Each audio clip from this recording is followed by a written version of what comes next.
pause for a second. Don't skip this. Because there's a high chance this year will end exactly like the last one.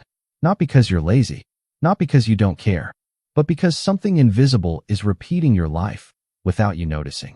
And if you don't understand it, next year will look the same too. Number 1.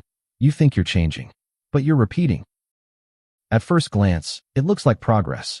New routines, new goals, new motivation. But look deeper, and you'll see the same pattern wearing different clothes. Because behavior changes easily, identity doesn't.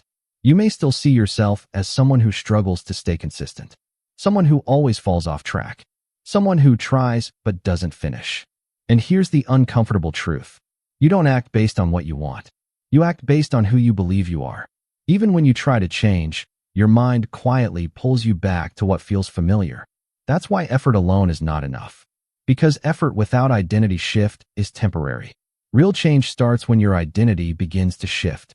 Not all at once, but through small repeated proof. One action, then another, until slowly, your brain stops asking, "Can I do this?"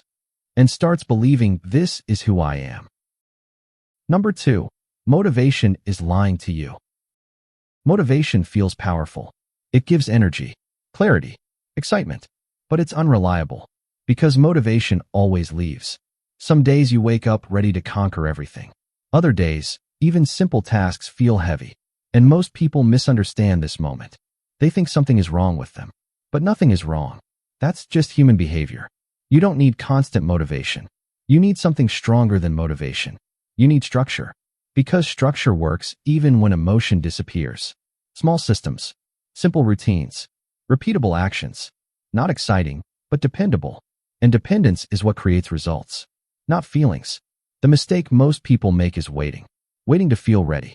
Waiting for the right mood. Waiting for motivation to return. But life doesn't wait for your mood. And neither does time. So the real question becomes, what do you do when you don't feel like doing it? Because that answer decides your entire future. Number 3, your environment is controlling you. You like to believe your decisions are fully yours. But that's not entirely true. Look around your environment. Your phone is always near. Notifications are designed to interrupt you. Your space either supports focus or destroys it slowly. Nothing is neutral. Everything is influencing you. The people you're around, the content you consume, the habits your environment allows. You don't rise to your goals. You fall to your environment. That's why willpower fails so often. Because willpower is internal, but environment is constant. It works even when you're not thinking. So instead of trying to be stronger, start making your environment weaker against your goals. Remove distractions before they remove your focus.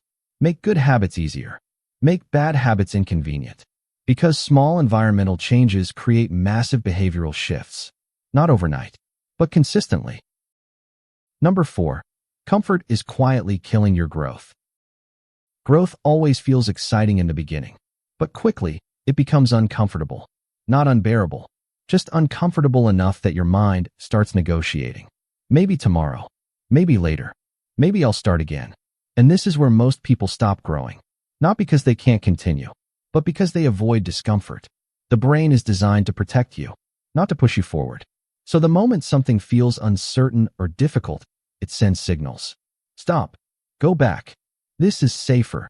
And most people obey that signal. But growth doesn't live in comfort. It lives just beyond it. Right after resistance. Right after hesitation. Right after the moment you usually stop. If you always retreat at that point, you never actually move forward. So maybe discipline isn't about forcing yourself. Maybe it's about staying one step longer than you usually do. Just one more action. Just one more attempt. That's where change begins. Number 5. If you don't track it, it doesn't exist.